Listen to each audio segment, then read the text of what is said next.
Thank you, Mr. Chair.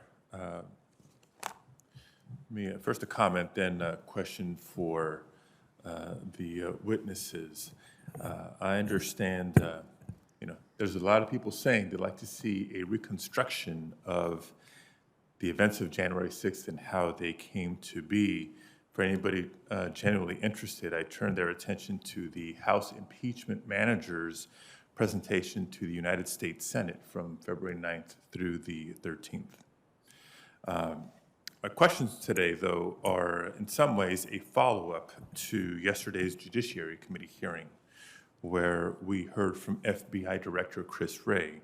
And I'm going to quote from his testimony yesterday. Quote, "We are not aware of any widespread evidence of voter fraud, much less that would have affected the outcome in the presidential election." End quote. And yet former President Trump and other people with influence continue to spread lies and disinformation about how the November 2020 election was stolen. Former President Trump continued this effort most recently at the Conservative Political Action Conference on Sunday, falsely claiming, and I'll quote from him, "We did even better in the second election than we did in the first. You know, I won the first. We won the second. We did much better." Prior to joining the United States Senate, I served for 6 years as California Secretary of State, which includes the responsibility of serving as California's chief elections officer for the most populous state in the nation. I know Trump is lying.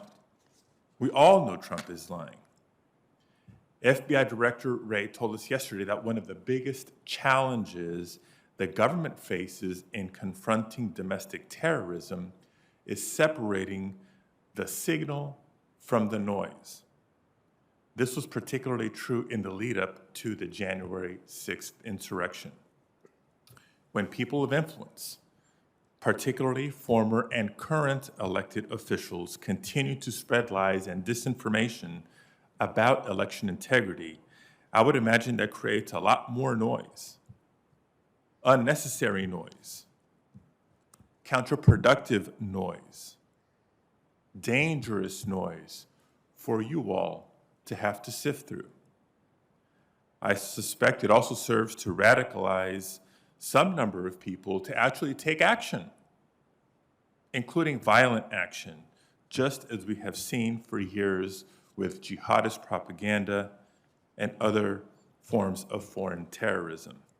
So my question for each of you, two questions actually. One, does the perpetuation of disinformation about the 2020 election make your job harder, and how? Second, what kind of message does the January 6th insurrection send to other domestic violent extremists and our foreign adversaries as well?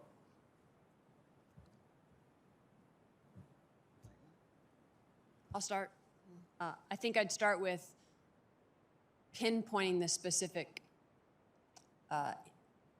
thing that just drives somebody to mobilization is very, very, very difficult. And it's probably more complex in the domestic violent extremist space than any other of the terrorism threats we face.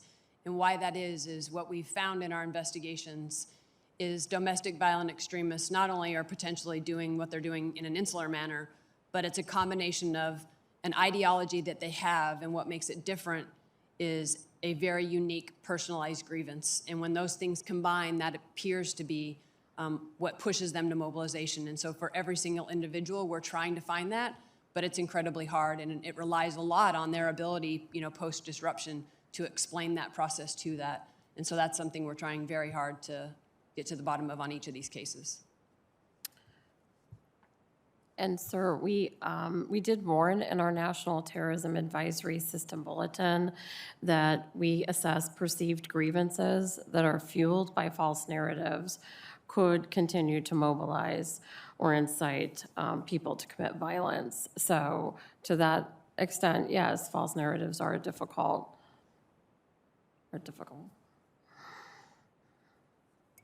Senator, the Department of Defense does not do domestic intelligence on U.S. citizens, but there's no tolerance for extremists in the ranks of the Defense Department.